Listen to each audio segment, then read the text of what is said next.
LTT ත්‍රස්තවාදීන් ඉතා රහසිගතව සංගවා තිබූ මිලිමීටර 130 වර්ගයේ කාලතුවක්කු දෙකක් යුද හමුදාව අත්පත් කරගනු ලැබුවා. පුතුගොඩරිප්පු දකුණු ප්‍රදේශයේ අඩි 8ක් පමණ පොළොව යට භූගත ලෙසයි මෙම බරාවි සංගවා තිබුණේ. 53 වන සේනාංකාධිපති බ්‍රිගේඩියර් කමල් ගුණරත්නගේ මෙහෙයවීමෙන් පස්වන විජයබා පාබල රෙජිමේන්තුව සිදු කළ සෝදිසි මෙහෙයුමකදී ත්‍රස්තවාදීන්ගේ මෙම බරාවි සොයා ගැනීමට සමත් වුණා.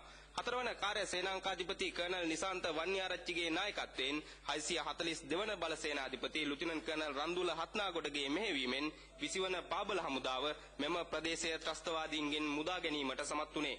මෙම ප්‍රදේශය රැකගැනීමේ දැඩි උත්සාහයකයි LTT නිරතව සිටියේ. දින ගණනක් පුරා පැවති දරුණු සටන් වලින් පසුවයි මෙම ප්‍රදේශය 4 වන කාර්ය සේනාංකය අත්පත් කර ගැනීමට සමත් වුණේ. මේ ආකාරයෙන් LTT වටිනා අවි ආයුධ මෙම ප්‍රදේශයේ පැවති නිසාවෙන්මයි LTT මෙම ප්‍රදේශයට යුද හමුදාව ඇතුල් වීම වැළැක්වීමට උත්සාහ දරන්නට ඇත්තේ.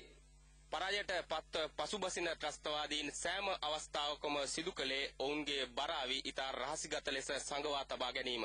නැගෙනහිර පළාත ත්‍රස්තවාදයෙන් මුදා ගැනීමේ මෙහෙයුම් වලින් අනතුරුව වාකරේ ප්‍රදේශයේදී මේ ආකාරයෙන්ම බරාවි සංගවා තැබූ ස්ථාන කීපයක් යුද හමුදාව අතටපත් වුණා.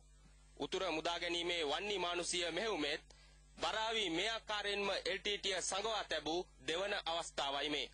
විශේෂයෙන් මේ ආකාරයෙන් සුරක්ෂිතව සූක්ෂම ආකාරයෙන් උපක්‍රමශීලීව LTT මෙම බරාවි සංගවා තබන්නට ඇත්තේ මතු ත්‍රස්තවාදී ක්‍රියාකාරකම් සඳහා ප්‍රයෝජනයට ගැනීමේ අරමුණින්.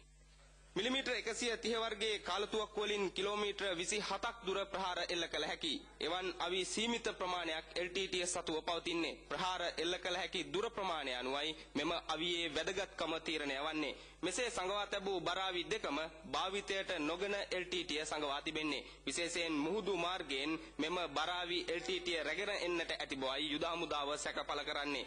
මේ අතර දරුණු සටන් මැද A35 මාර්ගයේ තවත් කොටසක බලය යුද හමුදාව අත්පත් කරගනු ලැබුවා. 4 වන කාර්ය සේනාංකාධිපති කර්නල් නිසාන්ත වන්නිආරච්චිගේ නායකත්වයෙන් 642 වන බල සේනාධිපති ලුතිනන්ට් කර්නල් රන්දුල හත්නාගොඩගේ මෙහෙයවීමෙන් 20 වන පාබල හමුදාව A35 මාර්ගය ත්‍රස්ත සැපයුම් ජාලය අඩාල කරන්නට සමත් වුණේ.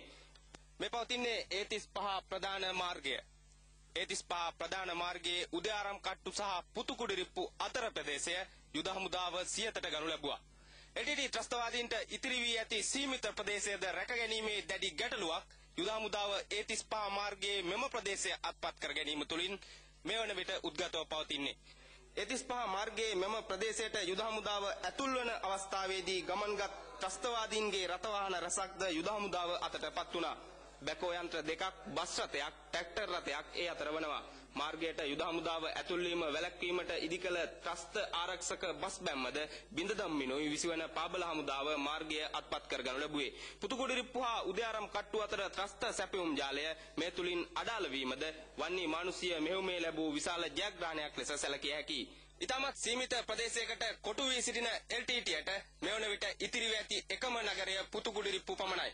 මේ පුතුකුඩිරිප්පු නගරය රැකගැනීමේ LTT උත්සාහය. මෙම උත්සාහයන් සියල්ල ව්‍යර්ථ කරමින් A35 මාර්ගයේද බලය මෙවන විට අත්පත් කරගනිමින් විරෝධාර රණවිරුවන් පුතුකුඩිරිප්පු වලට ළඟා වෙමින් සිටිනවා.